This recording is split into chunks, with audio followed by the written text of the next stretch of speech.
Welcome to the show, Allie Brown. I'm so excited to have you. I have been looking forward to this for a month more. I'm so honored to have you on this show because you are someone who I deeply respect, not just as a coach for really successful women entrepreneurs, but also as a mom and a human. You're just an authentic person, and the little bit of time that I've been able to spend with you in person was so valuable to me. And I have taken so much of your wisdom and applied it into my life in different ways. So I'm just honored to have you on today. So thank you for giving your time. I love that. That if nothing else happens today, what you just said made my day. Thank you. Well, it's true. It's really true. So I first met you I stumbled upon your podcast and I was listening to it. And I was like, this woman gets me, oh my gosh, she's speaking directly to me, which is rare that happens. And I felt so connected to you, but I was so intimidated, which also I don't get intimidated that often, but I was very intimidated.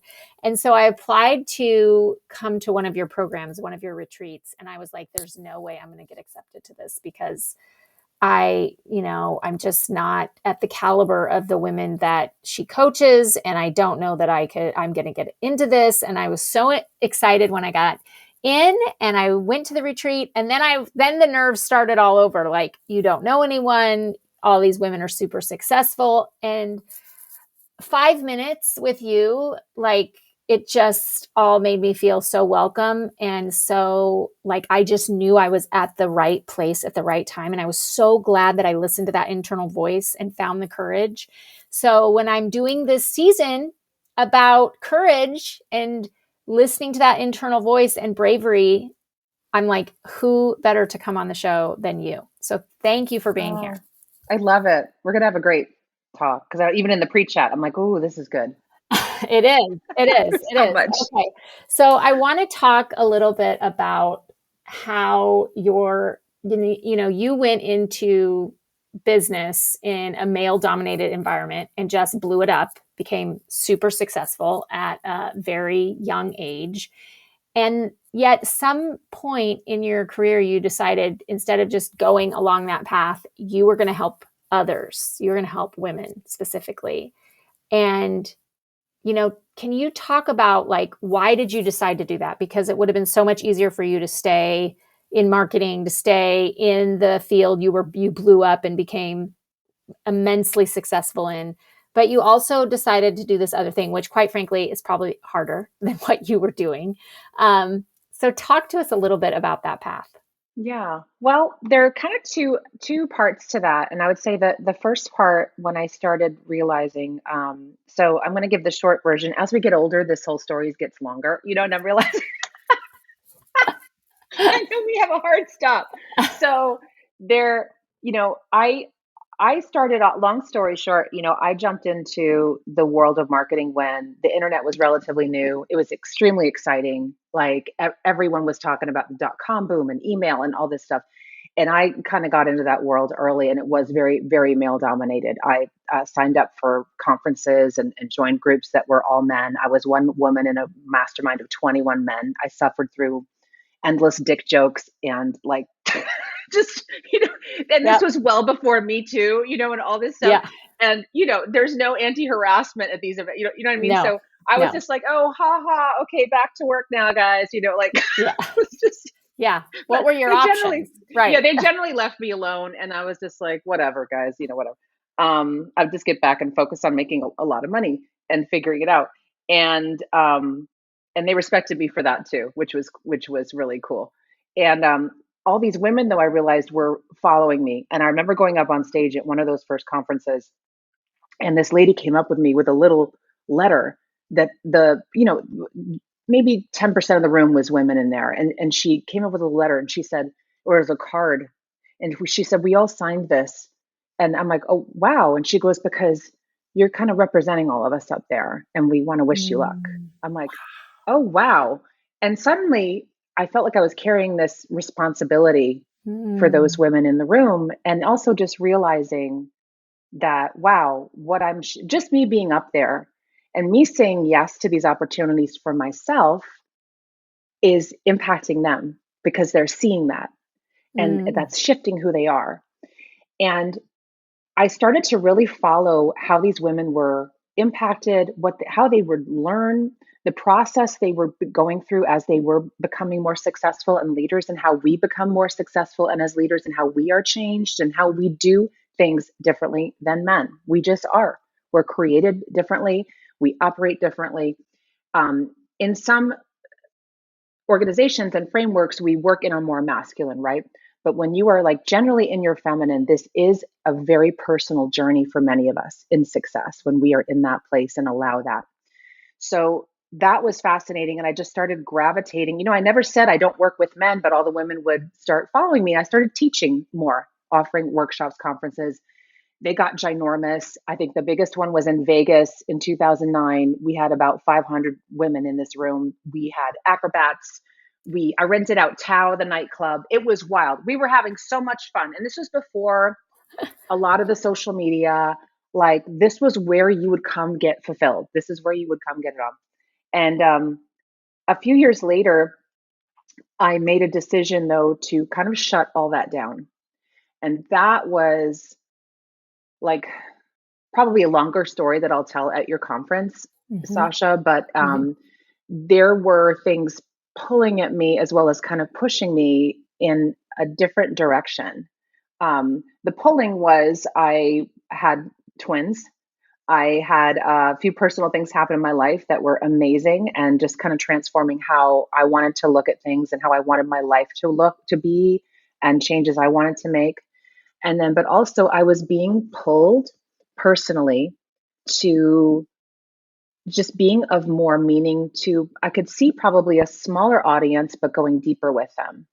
And that is when I started to turn and decide I was only going to work with women who are at that typically, not always, typically that $1 million plus mark, because they were actually an underserved market. And I had people telling me there's not enough of them, that this isn't going to fly. It just for so many reasons, like why would, and most of all, hearing, why would you leave this? That's what I kept hearing from everyone, because that's all they knew. And you have to remember that there are many times that no one will understand this but you. No one will. But it's so clear to you, and you know where you want to go. You know what you're being pulled toward. There's evidence of what you're being kind of pushed toward. And still people will not listen, understand. And it's been probably 10 years since I started to dismantle everything I had built at that time. And I still hear behind the scenes, people are like, wow, I still can't believe she shut all that down. I am like 10 times happier now. I work probably like 2 to 3 days a week. I spend a lot of time with my kids. I work with only the clients I love. And it's a great example of, something that in the groups I run, we all try to honor each other for where we're at. Some of them are scale at all costs. I'm going to break things. I'm going to suffer. My family's going to suffer. I am doing this, right? We do that. And then sometimes our next chapter is simplify. And right now I am still in this beautiful place of simplify and like happier than I ever was having a large team. And I work with clients around, all kinds of models. But I think just coming back around to the question, in that you have to be so, I think sometimes we wait for these answers to appear. It's not the answers to appear, it's the question. Yeah. Oh, I love that. Okay, everyone, did you just hear what she just said? Like, just marinate on that for a minute, because it's so true. And I think that's one thing that coaching has taught me, is being coached and also coaching others, and being open to that is, the first time I hired a coach, I was like, I just need answers. But a really good coach is not going to give you any answers. They're going to ask you questions. They're going to give you questions and say and dig, and go down a little deeper, right? But they're not going to say well, why are you, well, this is what you should do. You should, here's the answer, And I think that a lot of times when we're going through periods of time where we're dismantling something, or we're feeling like unsettled in our current work or our current life for whatever reason, we just so push against the change because we're like, we don't have the energy for this. I just want to keep marching on, but I want it to be better. But what is really happening is like this stirring of courage that in being called to ask the question, like ask yourself the hard questions and go, why don't I feel good on most days? Like, why doesn't this work feel aligned anymore? And then having the insight, which is amazing that you did, and something that I think you've empowered me and so many others to do, is don't expect other people to get it. Like when you're making a change and you've been swimming in this circle and you're getting out of that circle or out of those waters, no one that's continuing to swim in these circles is going to get it. And you shouldn't actually expect them to get it, because that's happened to me before. Like, I tell my people, right? And they're like, we don't get it. Why are you doing that? Why are you shutting down this group? Why are you transitioning out of this? Why are you leaving this work? Or why do you want to do this other thing? And sometimes that's really easy, especially if it's coming from people you love and respect, to think, I'm making the wrong decision. But instead, why do we expect other people that are in one area and fine with this? And not that that's bad, but that's what's working for them. Why do we expect them to get it? Like sometimes I think, I mean, you and I are both, women of faith, that you're getting the word from God. You're getting the nudge. You're getting the push. No one else is. So don't expect others to understand. I think you can be supportive and you can expect support from your close, the people in your circle, but maybe it's time for a new circle. Maybe it's time to level up and swim in different waters. And having the courage to really ask yourself those questions is the start, I think, of transition and change, don't you? Yeah.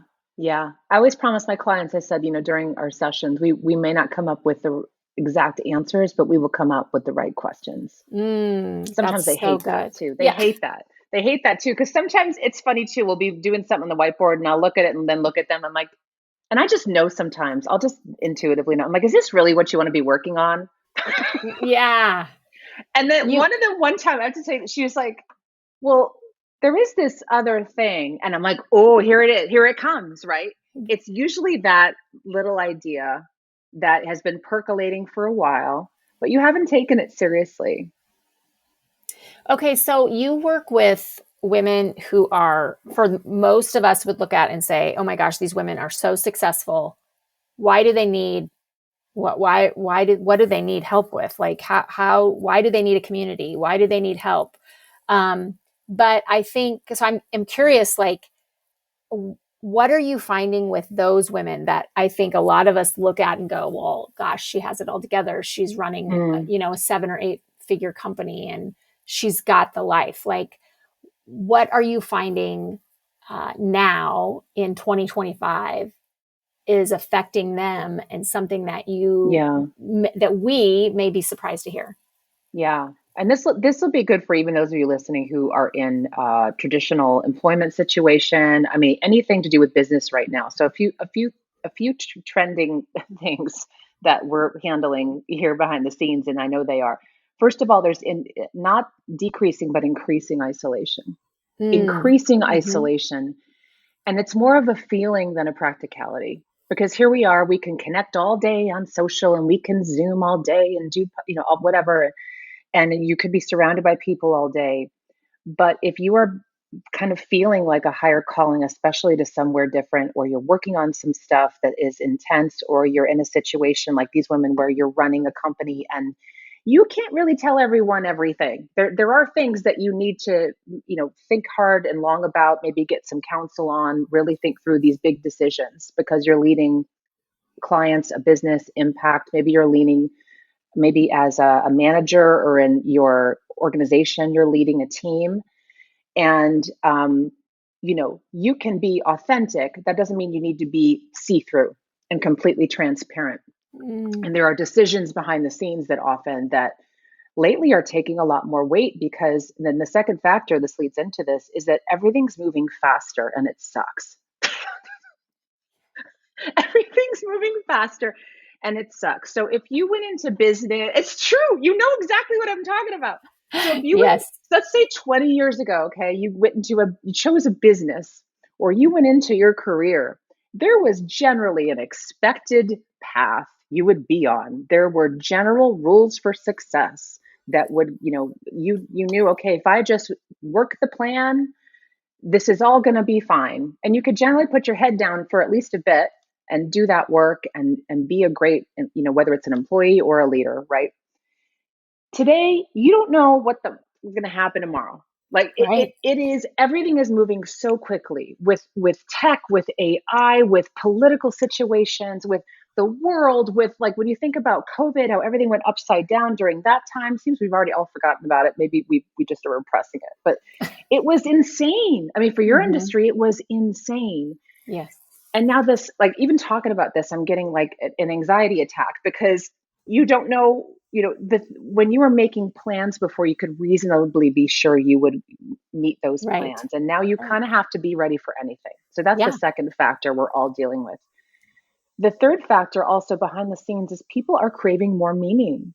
They're craving more meaning of life. And no matter what their faith, like there is more drive now toward like, what is this all about? What is my purpose? What can I do to be of more impact in my career, in my life? Do I want to spend more time with my family? Is there something else that I could be doing? And as women, to give ourselves permission for that, it's immense because a part of us still feels incredibly blessed and lucky to have gotten where we've gotten. How dare you want something different? How dare we want something different when we've gotten the education to get where we are, where maybe our families supported us to get to where we are, where we've made some hard decisions to get to where we are, where we may have gotten the prayers we've asked for. How dare we Yeah. want something different now? Mm. And this is where I want everyone to just take a breath and know that this is the journey, that where we are in this time and this timeline of history, for women, the choices are the gift.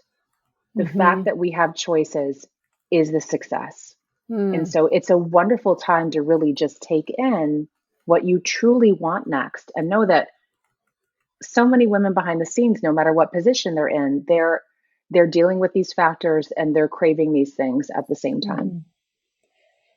Do you find that, I love one thing that you said I want to dig into. Do you find that Yeah. that women who listen and they forge a new path, they crave that meaning, they make the hard decision to maybe step out of traditional employment or to step back, to simplify, to do less, to have more meaning.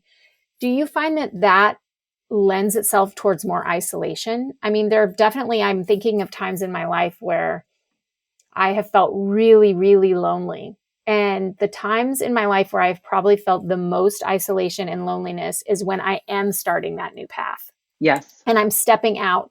And even my most well-meaning friends who love me don't get it. And they're like, are you trying to say that what we're doing is less than because you're doing this other, why are you doing this other thing? Or why, and I think some of that is just comparison, and social media is just like, that's all social media It's can be. awful. Like, it's Yeah. awful for comparison and for our minds. It's just not healthy in a lot of ways.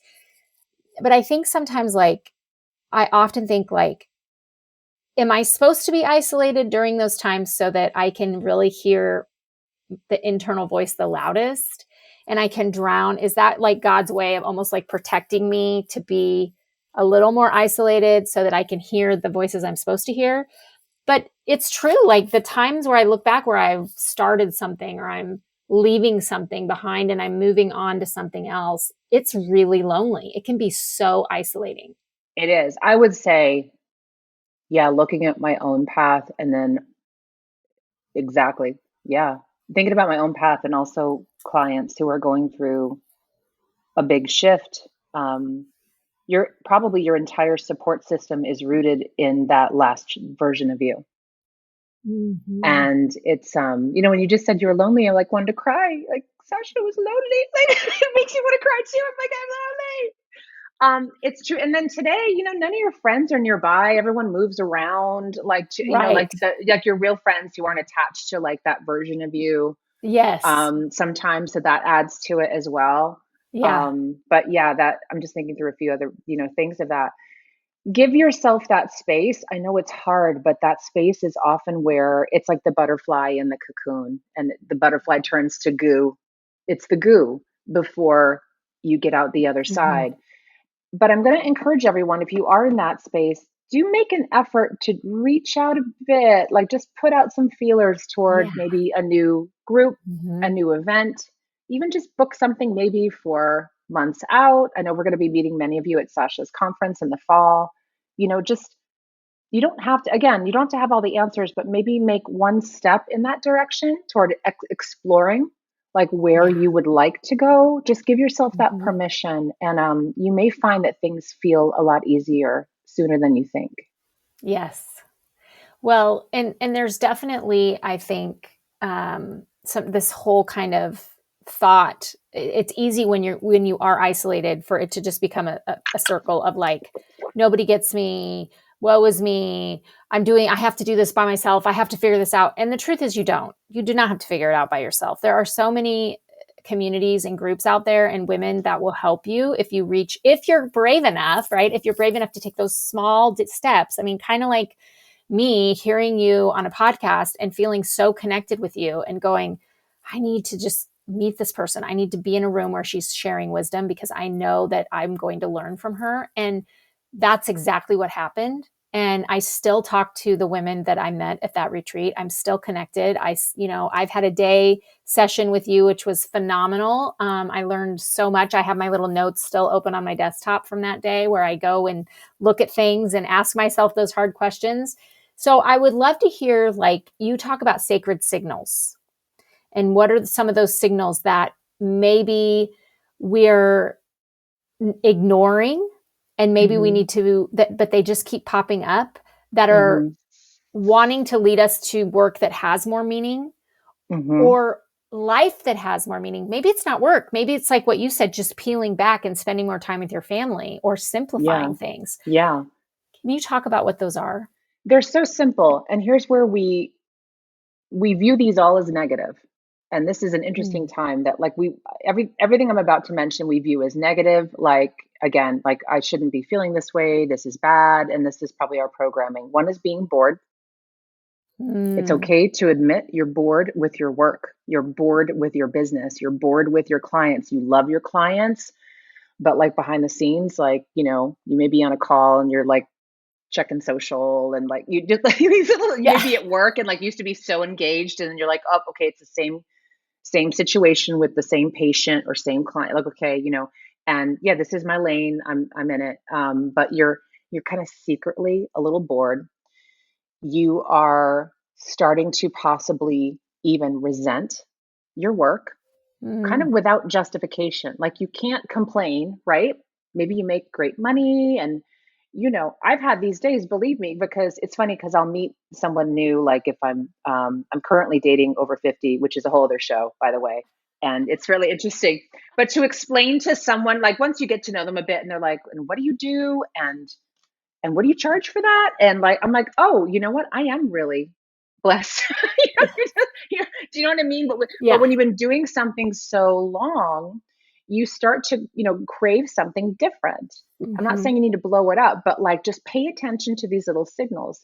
It's full on resentment if you're waking up and you're looking at your day or calendar or your week and you have this Sunday night scaries, and you just feel, or you Yes. don't, or that Yes. next day, even like some, there's like a few clients in the calendar, you're like, I'm gonna Yeah. need coffee to get through today. It's the same lady with the same problems, and I gotta talk to her Yeah. again. Just pay attention to these signals. And then the last one is really that feeling physically affected by your work, Oh, like oh, physically yeah. drained, like you're Yes. having physical symptoms. I have to tell you, I go to this amazing NMD here. Her name's Dr. Roz, and she knows how to nail me because she'd be like, going through my blood work, and she's like, are you having some stress? I'm like, no, no, everything's fine. And like, she's like, are you going through a divorce? Like, and moving, you mentioned you're moving and you're going through a divorce. I'm like, yeah, but it's so, and she's like, she's like, you ladies, you high performers, you have like a different scale of stress Yes. than like the Yes. average person.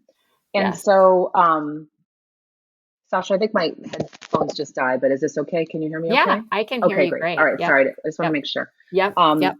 So if you're starting to out of nowhere, or experience physical symptoms, Yes. I've had clients burn out their adrenals. I have had them ending up going on, and this is not from the work I assigned them. They have to go on anti-anxiety meds. I mean, just what we think is normal now is poison for our body. Mm-hmm. Like for many of these jobs, that things that are expected of us, and especially in your industry, the stories I hear are insane, like Mm-hmm.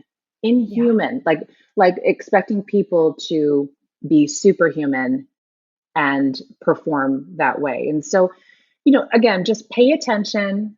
It's just about paying attention to the signs, paying attention to the symptoms. You don't need to know what you're going to do yet, but just what if we flipped and saw these instead as detractors? It's going to hold me back. This is not a good thing. They're negative aspects. What if we flipped and saw these as sacred signals? Ooh, I love that. I And love saw that. that as an Yes. invitation Yes. to just consider a change, to consider a new chapter. I love that. It's almost like, instead of seeing it as what's wrong with me, why do I feel this way? I need to somehow get a drug that's going to help me like my job tomorrow, or, That'd be great. right? Well, yes. Like, instead of that, maybe it's okay. It's time for a shift. It's something else. I have to change something else. And it doesn't mean that what you did before, you picked the wrong profession or you worked for the wrong company. Yes. It's Again, just a we different guilt ourselves season. then. Yes. Yeah, we guilt ourselves then, right? Well, this is Yes. what I wanted. I should work till my appendix explodes or whatever Right. happens. Do you know what I mean? I literally had that happen to a client. She was run down and run down and run down. And in this she was still working a full-time job and starting her business. This was years ago. And then I really felt, it's almost like I pictured like God and the angels, like trying to give her hints and trying to give her hints, right? Like just kind of like, if she gets sick, or like, well, this will happen at her job. And it's like, they're all watching, like you're the movie, right? What are they all yelling at you? They're all like yelling at the movie screen, And then finally they're like, well, what if we make her appendix explode? Do you think that would, do you think that would get her attention? That's how I pictured the whole thing. And she was dying. She's like, that probably is what happened. It got her to reset her whole life, right? Yeah. Because we're forced to. That's why sometimes we don't mind when we get really sick, do we? Because we finally give ourselves permission to say, I'm going to rest. Yeah. But that's when we wait. We wait till that. It's so true. And it reminds me of, when I came to your retreat, that was so amazing and so helpful for me, and definitely a pivotal time in my life and my business that allowed me to level up. I was standing up in front of these highly successful women that were at the retreat, and I was sharing. You had us all go around and kind of share, what was going on in our business and why we came to this retreat, what we wanted to kind of troubleshoot. And I remember looking at their faces after I had done this little 20, 15-minute spiel, and they were all kind of just staring at me like squinty eyes. And they were like, why would this? Because what was happening was I was making all these excuses. I was like, I want to start this, but I still work full time and I do this. And I want to start this, but I still take full call. And I want to do this, but I have to be a professor and I have to do. And they were like, you are like, they all who had met me, for 2 hours had figured out and could see very clearly things that I just was holding on to. I was still holding on to the old ocean I was swimming in. And they were like, why are you doing that? Like, just let it go. You're going to be okay. Dive into this new ocean. And it was so freeing to hear other women encourage me to do that and kind of give myself, and, I slept better that night than I had in years. Because I was like, oh yeah, okay. I've made the decision. And they're all sitting there going like, we are hearing you still feeling guilt, or guilting yourself for what you're letting go of, or feeling bad that you're moving on, or just move on. Like, you got to do it. Like, this is so great. And sometimes that's what it takes, right? It takes other people who can see things objectively that we are just like stuck, and we're just like, we're fighting the system. We're fighting those signals, right? We're fighting it. We're like, no, we have to keep suffering. We have to keep working for this person who's very toxic, or we have to stay in this toxic relationship, or we can't let go of this. And everyone else around you is like beating their heads going, no, actually you're choosing that. Like, just let go and listen to the signal. I love that. I remember now that happening. And that's what, it's what a good friend will do too. Like, and they're hard to find, but what they'll listen to you, like, go on and on, right? Like this and that, and they're just like, yeah. But in their mind, they want to smack you. Yeah. Well, they just reflect back to you, like, didn't you say you wanted that? Like, that's what a good coach does as well, right? So, like, and why that? And so it is great because, and also, women typically need to process out loud. We need isolation to percolate and generate things. But I find, even with myself, like, I need to talk through it with somebody, map it out on the whiteboard. Sometimes you could just do the whole pros and cons list. Honestly, just getting it out on paper. If you're wrestling with a decision now, don't forget the old, like, pros, cons, what happens if I do it? What happens if I don't do it? Positive, negative, whatever you need to do. But it gets you out of that emotional spiral when you get it out on paper or on a board and like, look at, you likely have evidence that, a move you're going to make will pay off. You likely have evidence of that. And I've made moves when I haven't, but it's good to see the evidence when you can, and you probably have that somewhere. And don't you think that in 2025, there's so much that is out there on social media and information that you can consume? I also see people doing that when they're, instead of just taking the step and being courageous, they're like, well, I got to read this. Well, I got to follow this person. Well, I got to listen to this podcast. I'm not ready. For God's sake, I know. And you're like, just stop spending thousands of dollars on taking BS courses and just do the thing. Just do the thing. I'm so glad when I started my first little business, I knew no one doing really what I was doing. I had no one to compare myself to. I had no one to look to and go, like, they actually know what they're doing. And I think it was a blessing because I just figured it out. And, that was in New York. I was an ad agency, and I left to become a freelancer. And I literally I went through the yellow pages, if some of you know what that is, and like found these ad agencies and would show up with my portfolio. Like, hi, my name's Allie Brown. I write marketing and web copy. And they were like, website copy. Wow. You would get pulled into meetings. If you said you worked on websites in the 90s, it was Wild West. Everyone, it'd be like AI today, right? If you were like, oh, I'm an expert in AI, they'd be like, oh, get her in here, right? Yeah. Perfect. So, but I had no one to compare to. So I would just wake up and do my thing. And I kind of miss those days. And I purposely, now I'm on social, but I kind of post and ghost, I don't want to take in too much other stuff, because I do then start comparing. I'm like, why am I not doing really good reels? Like, why, we should be doing more of this or that, or maybe I should look like that and not this, or, you just start going into this rabbit hole. And you can get consumed. It wastes so much time. It wastes so much time. And then you're not doing the actual work you need to do, because you're like, we're not doing this. We're not doing that.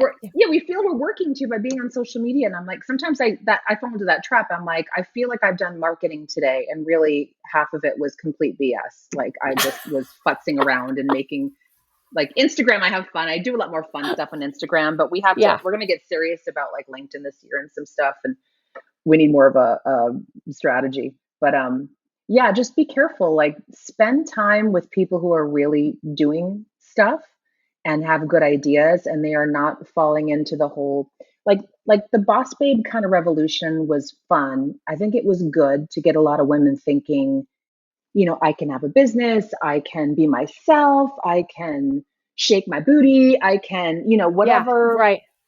That whole thing. But it kind of bred this whole incestuous pod of all these girls, like, feeling like they have to look hot, they have to be online, they have to be a boss babe, they have to do, I mean, there's nothing wrong with quietly making money and having a great life and no one even knows about it. And not Instagramming your dinner. Yes. Yes. My dream's to disappear off the internet in the next 5 years, actually. So that would be, oh my gosh, I am so there with you. It's funny because my team is like, you know, my social media person who's I love, but she's like, okay, I need you to shoot a video of you doing this. And I'm like, you are never getting a video of me doing that.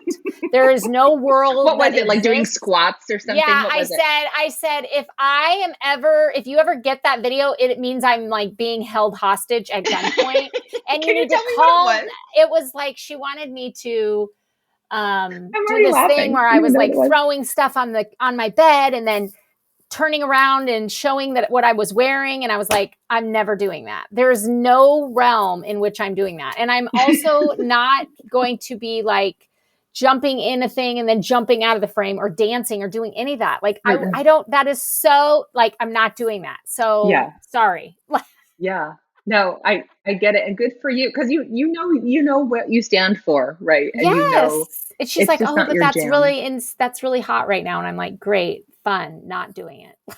Yeah. Yeah. Yeah.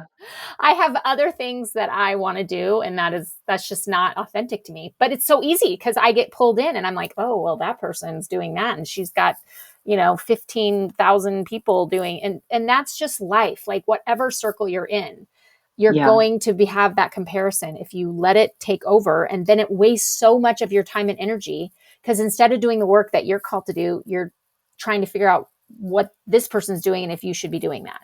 Right. Yes. Yes. And that's different than being in a room full of really smart, powerful women who are troubleshooting problems that you can learn from, right? Like that's different than peers who are sharpening you. Those are two different things. I want to clarify that because I'm not saying like, just do your own thing and don't ask for help or don't get ideas or don't share problems with others and troubleshoot. But comparison is just, it's such a waste of time. Yeah, it's awful. And I think one of the biggest detractors of this generation, honestly, I think it's one of the biggest harmful elements of being online, actually, for this whole generation, especially for women and girls. Yes, absolutely. Okay, so tell us what do you have coming up that you're excited about? What are you doing that is like super, you're just so looking forward to in the next few months, 6 months? Share with the audience. Well, I have to tell you, and it's kind of a secret. It's really cool because it happened do you remember when you called me about speaking at your conference? We were talking about the kind of topic and stuff. Yes.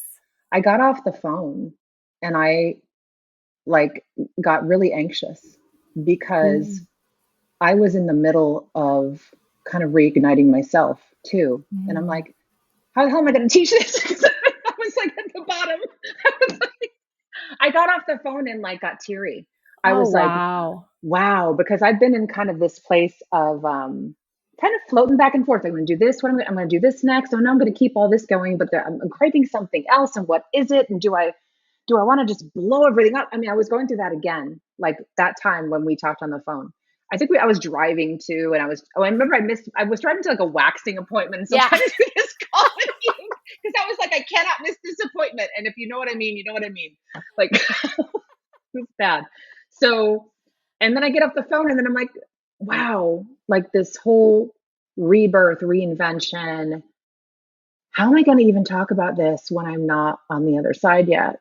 And it actually was wild because it got me to start writing down the process I was going through and starting to actually map out a framework for some totally new IP that I'm working on. That's all about the reinvention and rebirth and reignite, which is typically, I love that. That's usually when clients have come to me, they've already built something great, but they're going through a transition. They're being pulled into something different.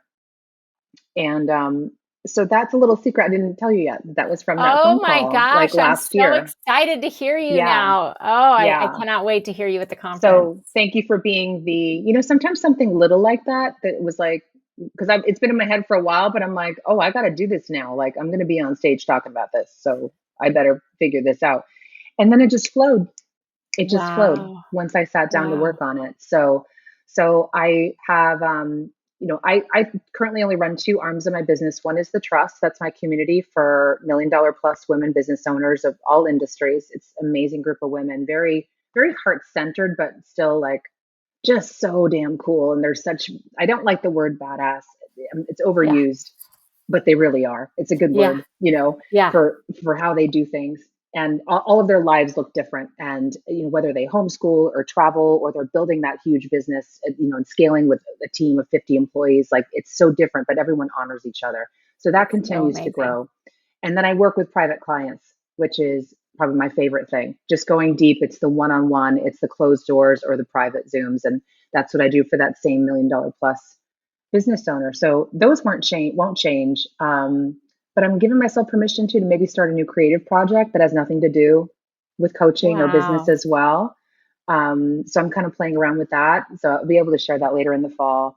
But I'm just just such a good place right now. I think a lot of it had to do with what I was going through too when I was talking to you. I was in the middle of like selling 80% of my stuff and moving and restarting my life, again, and with my kids. And sometimes when you're in the middle of it, you've just got to keep it going. Just keep it going, keep it going, keep it going, right? And then as soon as I got in this new little house, I just took a breath and I had the space and clarity. And so your event really is going to be like a turning point for me. Oh, I love that. And into, moving into that next chapter of what I want to focus on and talk about. That's incredible. We are so honored to have you. We're so excited. There's so many people that have been messaging me and they're like, oh my gosh, I cannot wait to hear her speak. I can't believe she's going to be there. So we're so honored that you're going to be at the Brave Enough conference this September. You definitely want to hear her. If you have not bought your ticket, stop what you're doing, go to braveenoughconference.com and buy it, because she's going to be just delivering such great wisdom and pearls and speaking right to our heart, like all heart-centered, all about us, and not about your patients, not about your kids, not about your partner, your aging parents, not about menopause. For the love of God, I'm so overwhelmed and tired of hearing about menopause. I'm like, of hearing about. Oh, I'm so sick of hearing about it. It's like, I don't know why my feed is just all menopause, but I'm like, I'm more than that. By the way, I'm more than my hormones. Can I throw something into? I think every aging influencer every aging influencer whose business isn't working anymore is now pivoting to selling menopause. I know. Everybody's telling me to do that. Except me. No, I'm not me either. I'm like, I'm over it. I don't want to hear about it. And if one more person tells me to eat protein and wear a weighted vest, I'm going to punch them in the face. I can't do it. I'm like, stop. Like, I can't. Anyway, okay, we digress. So I'm just excited about the conference. Yeah, I'm so honored. Yes. I will not talk about menopause. I'm from that gen. I'm like, I'm going to go through it, but I don't need to talk about it. We can talk about it behind the closed doors, but I'm not going to go like talking about it. Well, that's the other thing that people, if you aren't watching this podcast, if you're listening, what you don't know is Allie is drop dead gorgeous, like stunningly beautiful. And what I love about you is that you like talk about it. You're like, oh yeah, I'm going to get waxed. I'm going to get my hair done. I'm getting my nails done. I'm getting a facial. I'm like, yes, thank you for being real and not being like, oh, I just wake up and I look like this every day. Wake up like this. Now I'm turning 54, but when I'm on your stage, I'll be 54. And I have to tell you, I think I'm happier than I've been my entire life. Like I'm just in such a great place. And so ladies, you keep hearing this and you're like, yeah, okay, but it does. It just gets better. And you can look amazing now at any age. And so figure out, like just now really what's it all about for you? Think about that. And then we'll do a deeper dive at Brave Enough. Yes. Well, thank you for being here. Where can people follow you? Tell us how to follow you on LinkedIn and Insta. So alliebrown.com, jointhethrust.org. I'm on LinkedIn. But if you want to, like, I'm really the one on Instagram. If you want to follow me on Instagram, that is me. And I post like just a lot of hilarious memes and stuff. Oh my gosh, you do. So, yeah, I just kind of have fun on there. But with the trust is more the business accounts. If you just like professional business posts, that's for that. Gotcha. If you want like crazy 80s music and memes and stuff, that's my personal account. It's fun. I love it. Yeah. All right. Well, thanks for coming on. And if you are listening and you're at all interested, again, I want to see you there. Like, you've got to be in the room. You've got to hear Allie. You've got to hear from other speakers. It's going to be an incredible weekend. Go to braveenoughconference.com, get your ticket. They're going fast.